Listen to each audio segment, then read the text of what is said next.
Since Repair Clinic encourages you to perform this repair safely, a warning icon will appear when you should use caution. Before you replace the center surface burner base on your gas range, be sure to unplug the power cord or shut off the power supply.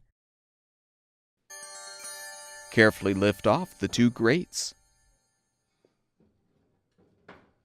Now lift the old center burner base straight up to remove. Install the new burner base by positioning it on the orifice holder so the spark electrode aligns with the notch in the base. Replace the grates by positioning them on the supports and gently lowering them.